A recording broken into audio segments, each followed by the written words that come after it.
It never fails to surprise me at just some of the stuff we get subjected to in this country. Like seriously, we had a no-hate preacher blasted on billboards on the tube last week, and now we have something utterly crazy being promoted on our streets. All whilst we can't promote things that are ingrained in British culture. In today's video, we will show you the latest disgrace being promoted across the country. But first, hit the like button and subscribe to the channel and join our fast-growing community. So it has emerged that across the UK, that Sharia-compliant investment ads have been put up. Take a look on here on the motorway, and then one here in London. This, of course, has caused outrage amongst Britons. Have a look at what they have said. On user said, "Get them removed instantly. Ban all forms of foreign signs and advertisements in this land. This is Britain for Christ's sake. English is the spoken word. Learn, speak, and contribute. Refuse, then remove yourself from Britain and its rules, laws, and values." One said, "How do we stop the takeover of Britain? I feel angry. Our government has allowed this without our consent." This guy said, "These signs should be illegal. Britain is a mostly secular liberal democracy built on the foundations of, and for many people, practicing Christianity. Notice how DEI excludes the majority of the population." Another user said, "Cultural takeover, young man. It's the woke mind virus flooding the zone. When will we stand up for British values and say enough? Time to focus on a thriving UK. I don't think they would allow a similar Christian message in such a place, do you? Might be offensive to Muslims, right?" Mark said, "Because our governments hate us and always have. It's time for massive changes here and people to show some backbone." Lastly, this guy said, "Under-secure.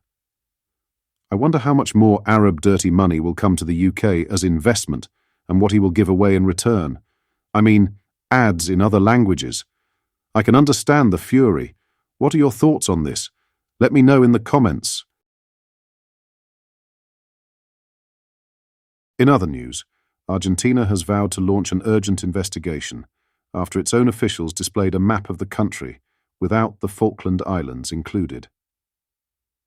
The archipelago, which was first landed on by English explorers some 120 years before Argentina existed as an independent state, had not appeared in a map of Argentina at a mining investment summit last Wednesday.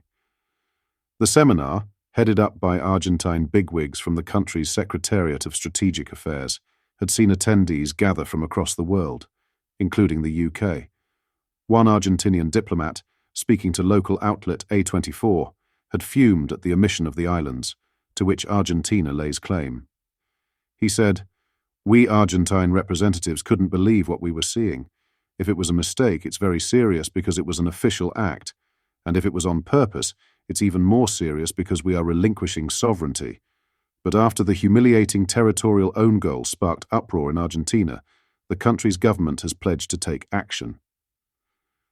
José Luis Vila, Secretary of Strategic Affairs of the Cabinet Chief's Office, explained to Spanish-language news outlet Infobay that 2 maps were projected and one omitted the Malvinas, the Spanish term for the archipelago. Vila added, "What happened is my responsibility and affects me as much as everyone else. There is no policy to omit the Malvinas. It was an error, and we will investigate what happened and then decide what measures will be taken with those responsible." Argentina's Office of Strategic Affairs blamed an involuntary failure for displaying the wrong map and said it regretted that it has been used for drawing false conclusions or making low-level political speculations about the Malvinas cause, which should unite all Argentines. While Argentine politician and Falklands hawk Esteban Paulon fumed at the map fracas. He said, "It's shameful that, in their eagerness to attract foreign investments, which do not come due to lack of trust, the government throws away the Malvinas cause, whose sovereignty claim is non-negotiable as established by our constitution. It's another sign of a government increasingly detached from national sentiment. Printing this map of Argentina without the Malvinas, supposedly not to offend foreign investors, clearly shows another link in the chain of abandoning the cause by Javier Milei's government. Earlier this year, President Milei said he was committed to finding a so-called roadmap to sovereignty over the islands, but admitted it would not come in the near future. In April, he said, I want to reiterate our unwavering claim for the islands, and I commit that during our government, we will be able to have a clear roadmap so that the Malvinas return to Argentine hands.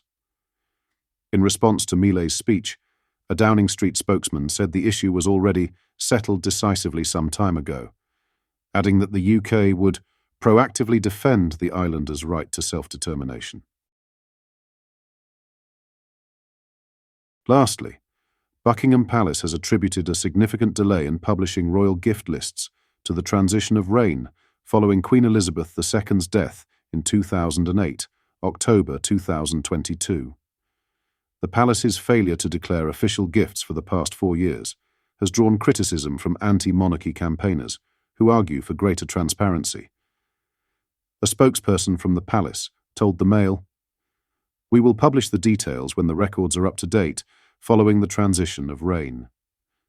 This explanation comes amidst growing concerns over the royal family's gift acceptance practices, with campaigners calling for standards similar to those applied to MPs.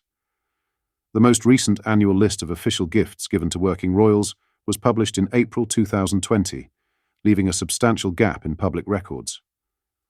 Recent concerns about royal gift transparency have reignited discussions about past scandals. The cash for honours allegations and uncertainty surrounding the Duchess of Sussex's £500,000 diamond earrings, gifted by Saudi Arabia's Crown Prince, have fueled the debate. Royal gift acceptance guidelines, established in 1995 and later updated, stipulate that gifts should not be accepted if they could be seen to put royals under obligation to the donor. Personal gifts can only be kept under strict conditions, such as being worth less than £150, or given by individuals with whom the royal has an established relationship.